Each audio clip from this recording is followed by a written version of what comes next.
Andhra Pradesh, where a few people had actually tried to, in fact, light a YSRCP campaigning bus on fire. This was part of the convoy of the YSRTP party, I beg your pardon.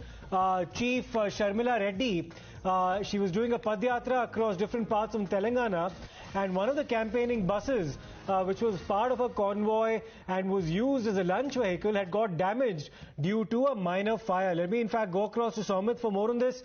Somit, what can you tell us about what exactly happened and where did this happen, where a bus that was part of the YSRTP rally convoy got torched by certain people?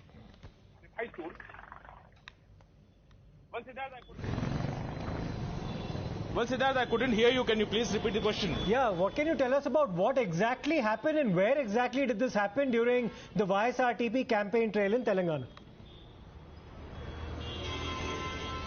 Well, actually, Siddharth, YSRTP chief Sharmila along with the cadre was seen, doing Padyatra across several places in the Telangana. While she was, passing towards Narsampet in Warangal district, few TRS leaders have actually, followers, we can say, few TRS followers have tried to lit a bus on fire, which is being used as a lunch bus for these cadre as well as for Sharmila. And later, they even raised slogans, go back slogans, and later, actually, unfortunately, she wasn't there at that spot, but few cadre who were at the spot tried to douse the fire, and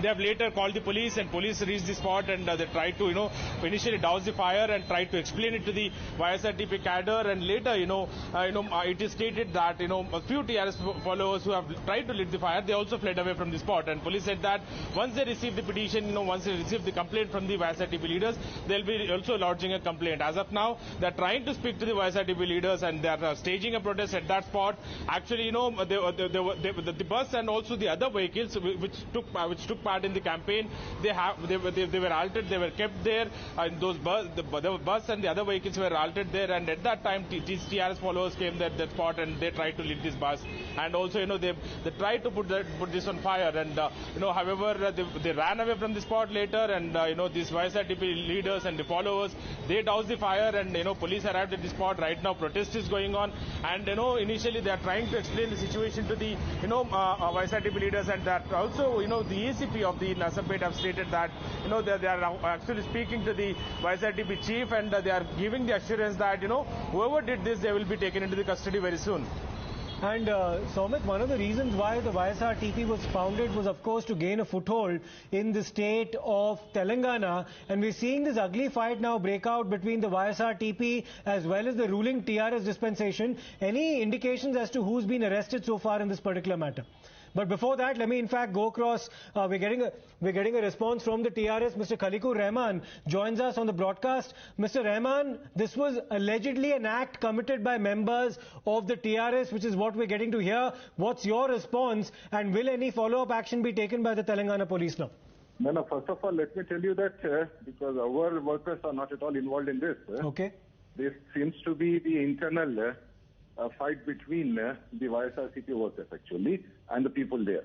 So this cannot really be politicized by alleging the involvement of the TRS workers where it is not there at all. But okay, so we'll of course try to verify that independently as to whether or not these people belong to the TRS. But what's your basis to say that this is arising out of some internal factionalism within the YSRTP? No, that's what has been told to us by the local people there. So, and anyway, the police will investigate the matter, and whatever it is, if the culprits are involved, then the necessary action will be taken as per the law. Whoever is involved there, actually. Okay, Mr. Khaleequr Rahman, thank you so much for speaking to us. The TRS currently disowning any responsibility for this particular matter, claiming that their cadre are not involved in that incident in Warangal. We'll